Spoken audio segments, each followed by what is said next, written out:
Assalamu alaikum, Kırgız jurt, Kırgız elim,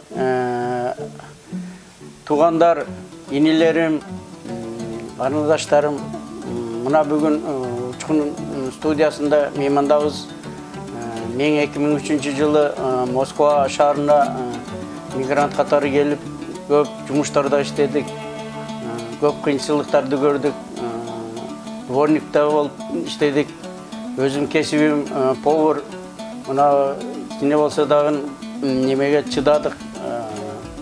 Şu жерде рызкы берип калган экен, şu жерде көп жылдан бери иштейбиз. Şu yurta kafesini açtık. Oş жерде повар болуп иштеп атам. 6 aydan beri Baybиче экөөбүз, мына Гүлмира экөөбүз.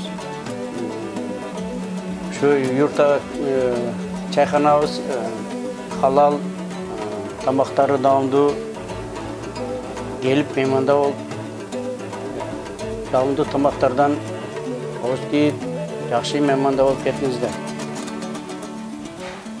Саламатсыздарбы, урматтуу мекендештер. Бүгүн биз Учкун студиясында меймандабыз. Кудайга шүгүр биз 2003 жылы Москвага келип, ушу Москва шаарында мигрант катары көп эмгектендик. Ушу мигрант болуп жүрүп биз көп кыйынчылыктарды көрдүк, жакшы күндөрдү көрдүк. Москванын кыйынчылыктарынын баарына чыдап, Кудайга шүгүр мына ушу 6 айдын жүзү болду. Жолдошум экөөбүз ушул юртта чайканасын ачтык.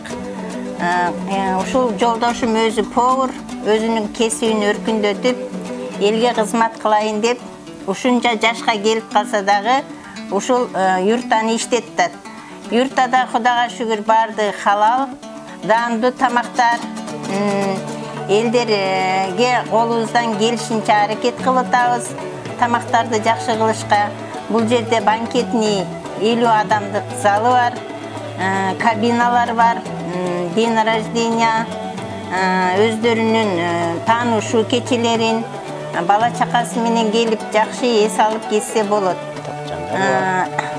Жакшынакай тапчандарды уюштуруп койгонбуз. Биз бул юрттаны деп ачканыбыздын себеби биздин Кыргызстанды бул жакта жүрүп аябай сагынабыз.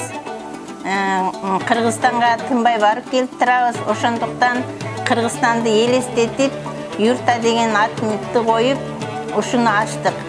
Ушул жакшы ийгиликтерге өзүбүздүн пешине терибиз менен жеттик. Азыркы учурда бир уул, бир кызды тарбиялатабыз. Кудайга шүгүр неберелерибиз бар, алар да чоңоюшуп, ушу жерде футбол командаларында ойноп жүрүшөт. Кудайга шүгүр баарына кыздарыбыз, келиндерибиз баары жакшы, ойдогудай болуп атат. Кудай эми дагы күч-кубат берсе, ушу алыбыздын жетишинче элге кызмат кылып, ушу кыйналган күндөрдүн рахатын көрүп, карылыкта дөөлөттү, карылыкты сүрсөк деген ойдобуз.